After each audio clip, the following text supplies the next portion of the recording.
Bueno, se está hablando mucho del tema de impuestos hoy en día, así que hoy te voy a dar mi opinión de 10 impuestos que se deberían eliminar. En realidad no serían 10 impuestos, sino que serían 10 opiniones mías de algunos impuestos de que podríamos eliminarlos, pero para mí lo mejor de todo sería modificarlos. Así que si te interesa, quédate en el video. Bueno, como siempre te voy a dejar acá separado en capítulos para que vayas a donde vos quieras, pero bueno, como siempre recomiendo verlo de un tiro. Así que bueno, primero que nada te cuento que soy contador, estoy recibido hace varios años y trabajé con varios clientes, con lo cual más o menos sé un poco cuáles son los impuestos que están bien y cuáles son los impuestos que deberían modificarse e incluso eliminarse. También quiero aclarar que no estoy en contra de los impuestos, o sea, es algo necesario para un estado, pero sí estoy en contra de algunas cosas que están mal hechas, al menos a mi criterio, que entorpecen, que hacen que la carga impositiva sea muy alta al pedo y terminan entorpeciendo un montón de cosas. Así que si están de acuerdo con este video, compártanselo a sus amigos, compartan en redes sociales, hagan quilombo, pongan like, comenten lo que sea, a ver si tenemos suerte y modifican algunas cosas que están mal. Y otra cosa interesante que me gustaría comentar acá es la dificultad de eliminar o modificar un impuesto. O sea, no es que de repente el presidente se despierte y dice, bueno, voy a eliminar el IVA, voy a eliminar ganancias o voy a modificarlo. No,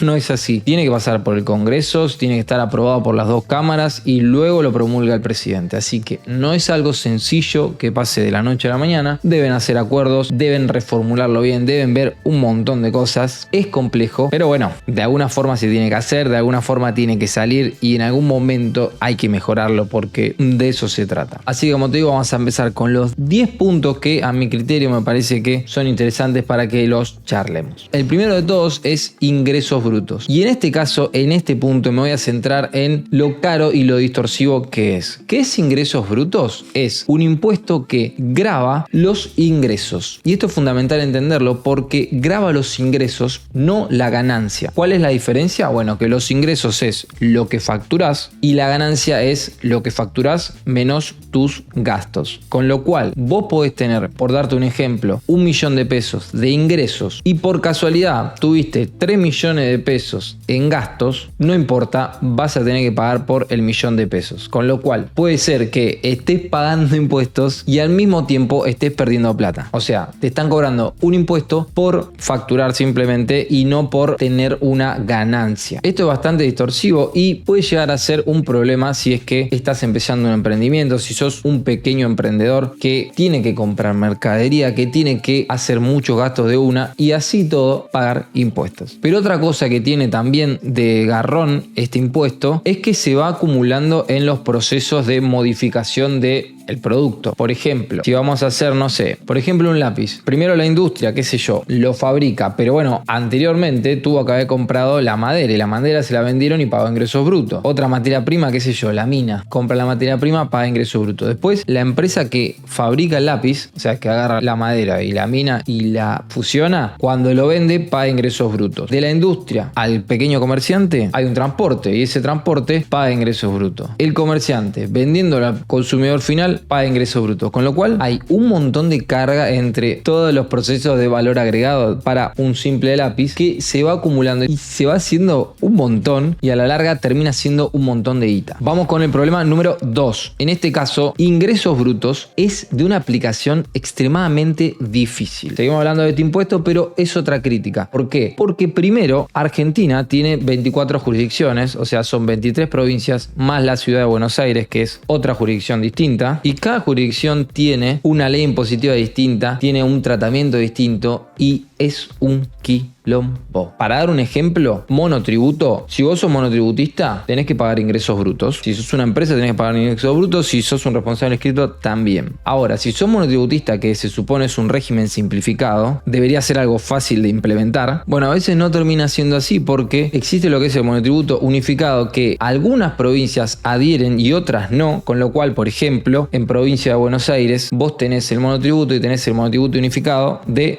ARBA, ¿sí? Perfecto, es fácil. Ahora, si estás en Cava, tenés que darte de alta de ingresos brutos en AGIP. No es que sale con el monotributo. Si estás en Neuquén, por ejemplo, no está el monotributo unificado, sino que también tenés que darte de alta por fuera y es distinto, con lo cual ya es complejo. Depende de la provincia que estás, es difícil. Pero si le sumás otra cosa, es aún peor, es que si vos estás en una provincia, vendés en esa y vendés en otra provincia, por ejemplo, vivís en Capital y vendés a provincia de Buenos Aires, fuiste. ¿Por qué? Porque tenés que entrar en convenio multilateral y ya no tiene nada de unificado ni de simplificado, sino que tenés que presentar declaraciones juradas todos los meses, calcular ingresos brutos, a veces te va a dar a favor, a veces te va a dar a pagar. En cada provincia se paga un impuesto distinto. Imagínate si vendés en las 24 provincias, es una locura. Te doy un ejemplo muy sencillo. Yo que soy contador y si prestase servicios de contaduría, por ejemplo, asesorar un cliente, si lo hago en la provincia de Buenos Aires tengo que pagar más o menos el 3,5. Si lo hago en Capital, pago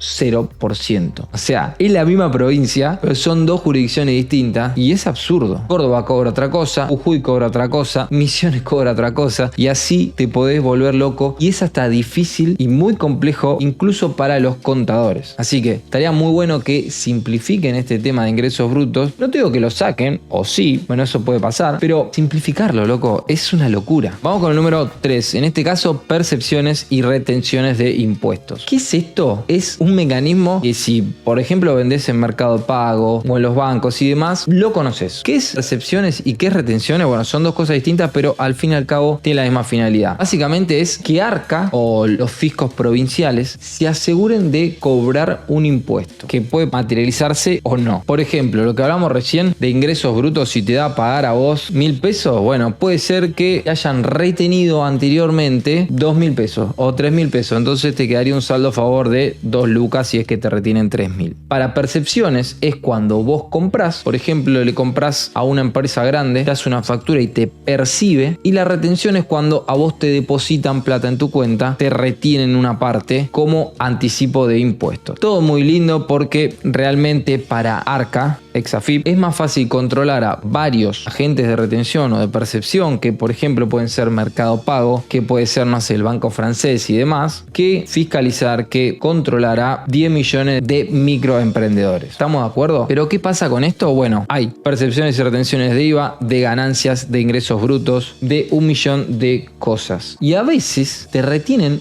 un montón de guita más de lo que realmente te tendrían que haber retenido, y para recuperar ese saldo, para cambiarlo o para pasarlo a otra provincia, es prácticamente imposible. Yo, por ejemplo, estoy dado de alta en todas las jurisdicciones. Entonces, vendo muchos cursos más, por ejemplo, en Capital, en provincia, en Córdoba y demás. Eventualmente vendo en otras partes del país. Pero ¿qué pasa? Hay algunos regímenes de percepción y de retención que son medio absurdos. Por ejemplo, yo vendo a Catamarca de vez en cuando, muy de vez en cuando. Pero todos los meses me retienen en Mercado Pago de Catamarca un porcentaje medio random y tengo un saldo a favor como de 60.000 pesos que bien podría haberlo afectado, no sé, a provincia de Buenos Aires para pagar impuestos ahí, pero es imposible, no se puede. Y todos los meses me siguen reteniendo de Catamarca y yo vendo prácticamente nada, o sea, no correspondería que me retengan tanto y lo pierdo, o sea, se acumula. A ver, se puede pedir una reducción, podés presentar una carta y demás, pero es un quilombo, o sea, decime qué persona puede llegar a hacer eso. Nadie. Quizás una grande empresa, quizás una empresa multinacional, pero un microemprendedor no lo va a hacer, va a terminar perdiendo plata y es una locura. Esto lo tiene que cambiar ya. Bueno, ahora vamos a hablar un poco del monotributo y este sería el cuarto cambio que propongo, pero no como un cambio en sí del monotributo, no como eliminar el monotributo, sino como algunas cosas que me parecen extremadamente absurdas, como por ejemplo, en este caso, el precio unitario máximo para venta de cosas. ¿Qué significa esto? Y vamos a verlo acá con las escalas al momento de grabar este video. Bueno, esto es el precio unitario máximo para venta de cosas muebles. ¿Qué quiere decir esto? Que vos como monotributista que vende producto, porque lo absurdo encima es que no aplica para servicios, o sea, para servicios no hay límite. Bueno, vos no podés vender un producto unitario de más de 466.000 pesos. Con lo cual, vos no podés ser monotributista y vender, por ejemplo, celulares, porque la mayoría de los celulares vale más que eso. O no podés vender, qué sé yo, componentes de tecnología, porque por lo general salen caros. O no podés vender muebles a veces, porque algunos muebles valen más que eso. O sea, ¿por qué poner un límite ahí cuando realmente no es necesario. ¿Qué propongo yo? Que lo saquen, o sea, que vendan lo que quieran, obviamente hasta el límite de las categorías máximas, porque si no es absurdo, o sea, no tiene sentido. Hay una diferencia entre vender productos o vender servicios. ¿Cómo no vas a poder ser monotributista por vender productos y vender un producto que sale, por ejemplo, 500.000 pesos? No tiene mucho sentido. Otra cosa que es un garrón también en el monotributo es el salto de las escalas. Y vamos a verlo en las tablas porque es tremendo. Mira, por ejemplo, acá donde dice ingresos brutos, esto es lo que facturás anualmente. O sea, en la categoría A podés facturar hasta este importe, en la categoría D hasta este importe anual. Y bueno, el máximo al momento de grabar este video es este anualmente. Ahora, si vos subís de categoría de la A a la B, bueno, tampoco cambia tanto el importe a pagar. Te diría que hasta insignificante. Pero por ejemplo, si vos pasás de la E a la F, pasás de pagar 77 a 98. En servicios, bueno, en venta de cosas es menor. Pero por ejemplo, si pasás de la H a la I, pasás de pagar 340 a 626, prácticamente el doble. Y no es que facturaste el doble, es un porcentaje nomás. Mirá, hacemos la cuenta. Es una facturación anual de un 10% más, pero el impuesto te lo duplican. O sea, ¿qué incentiva esto? Que no factures. O sea, no te dan ganas de facturar y decir, bueno, pará, no facturo más, porque si no me va a salir el doble de caro el monotributo el año que viene. Es una locura, no tiene sentido. ¿Qué podría hacer esto? Bueno, que sea más progresivo. O sea, que no sea un salto tan brusco, que no sea una locura que decís, pará, me conviene vender menos. No tiene razón de ser. Si no entendés nada de monotributo y querés aprender un poco más, te dejo un link en el primer comentario con una clase de menos de 15 minutos donde te explico las claves del monotributo para que lo entienda cualquier persona. Vamos con la crítica número 6 y en este caso es que no podés elegir no pagar una obra social o no pagar una jubilación, salvo que seas un empleado en relación de dependencia y algunos otros casos más, por ejemplo, aportes a una caja provincial de profesionales o solamente te dediques a dar en alquiler propiedades. A ver, hay mucha gente que dice, bueno, pará, yo no quiero tener una obra social, yo no quiero pagar una jubilación, quiero aportar de forma privada o quiero no tener una jubilación o quiero tener un seguro de no sé qué o lo que se le cante. Hoy no existe esa posibilidad si vos sos, por ejemplo, monotributista. Sí, como te digo, lo podés hacer si sos empleado en relación de dependencia porque ya pagás aportes jubilatorios y de obra social en tu recibo de sueldo. Pero si, por ejemplo, vos sos un emprendedor, un pequeño monotributista que recién arranca, que quiere hacerlo de forma legal, pero bueno, no quiere gastar tanto como por ejemplo pagar una obra social o pagar una jubilación. A ver,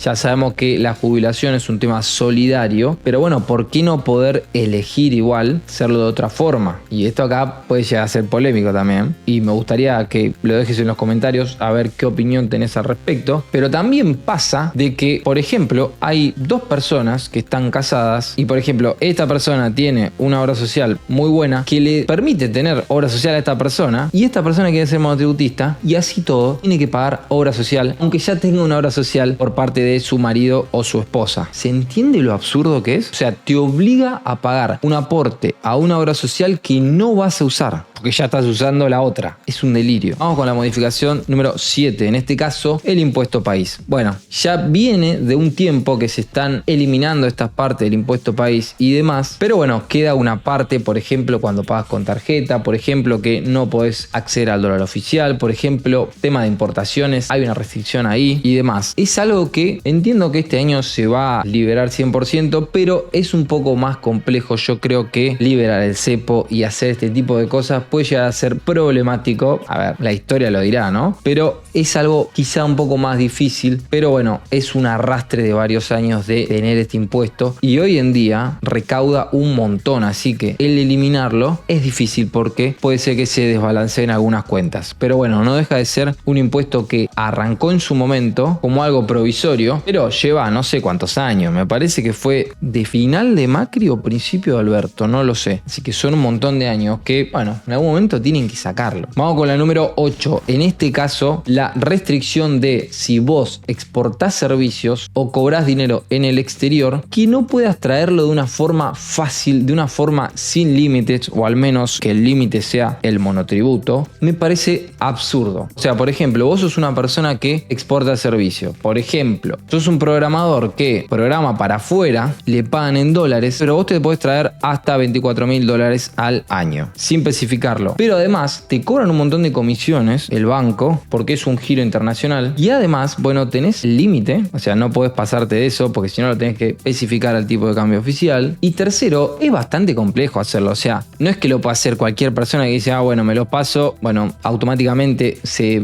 ve hasta $24.000, después se transforma. No, vos tenés que tener un monotributo, tenés que hacer una factura de exportación, tenés que presentar esos papeles en el banco dentro de los 20 días hábiles, te tienen que aceptar. Es un quilombo cuando podría ser algo más simple, entrarían dólares, se usarían en la economía y todos felices. Así que esto yo creo que lo van a modificar también, pero bueno, es algo que no puedo creer que todavía siga existiendo. Vamos con el punto número 9. En este caso es retenciones en sueldos. Esto también es un impuesto que es progresivo, o sea, mientras más ganás, más pagás, pero hay veces que se queda corto y empezás a pagar un montón y pasa lo mismo que en el monotributo, que el salto de categorías es muy alto y te desincentiva a seguir trabajando, a seguir generando ingresos, porque quizás si trabajás un poco más, si te pagan un poco más, terminás cobrando menos que si trabajaras menos. O sea, no tiene sentido, porque para eso me quedo en mi casa y no trabajo, ¿sí? O sea, dejo de laburar. Y a veces le alcanza este tipo de retenciones a personas que no cobran tanto sueldo y les saca un montón de guita. Si después me decís que eso iría donde tiene que ir, bueno, vaya y pase, pero es muy complejo. Y además, el tema de deducciones es bastante difícil y hay algunas cosas que son imposibles de practicar, que quedaron viejas. Habría que poner cosas nuevas que hagan que te retengan menos y que sea más simplificado, que sea fácil, que toquen 2 botones y listo. Pero no, hoy en día hay que presentar un formulario, no es tan fácil, es algo técnico, hay muchos requisitos. Bueno, estaría bueno que lo modifiquen. Vamos con el número 10. En este caso es una ley viejísima que nunca se actualizó y tiene que ver con el tema de IVA, ¿sí? Y es que todas las personas que paguen IVA, por ejemplo, empresas o responsables inscriptos, no pueden tomarse en IVA para pagar menos IVA gastos que hayan hecho en efectivo que sean mayores a 1.000 pesos. O sea, para que se entienda, las personas que liquidan IVA, por ejemplo, los responsables inscriptos, personas físicas o las empresas, tienen que pagar el IVA de lo que venden menos el IVA de lo que compran. Bueno, le da una cuenta en línea general, ¿no? Para que se entienda, tienen que pagar esa parte, que en realidad lo paga el consumidor final, con lo cual es un impuesto que se lo considera regresivo porque lo paga la persona que lo consume y no discrimina ingresos, no discrimina nada, con lo cual ya está perjudicando a los que menos tienen. Pero bueno, en este caso la crítica es por parte de la aplicabilidad. Es una ley tan vieja que estos 1.000 pesos equivalían a $1.000 y hoy tendría que ser más o menos 1.200.000 pesos y que te lo puedas tomar. Entonces, si vos tenés un gasto como empresa de más de 1.000 pesos y lo hiciste en efectivo, no lo podés descontar del pago de IVA. ¿Por qué? Porque así lo dice una ley de hace muchísimos años y nunca la modificaron. Hay una cláusula que vos podés zafar y decir, bueno, pará, tengo el circuito de todo esto y demás. Es muy difícil de probar. Entonces, hoy en día, si vos haces eso, ante una fiscalización es lo primero que limpian. Es complejo, es un tema técnico, pero dale, déjame joder. ¿Cuándo lo van a modificar? Dejame un comentario a ver qué te parece. Por supuesto que faltan un montón de cosas más. Si se me quedó colgado alguno, déjamelo en los comentarios. Si tenés ganas de seguir viendo videos de este estilo, te dejo uno por acá que estoy seguro que te va a interesar. Nos vemos en la próxima.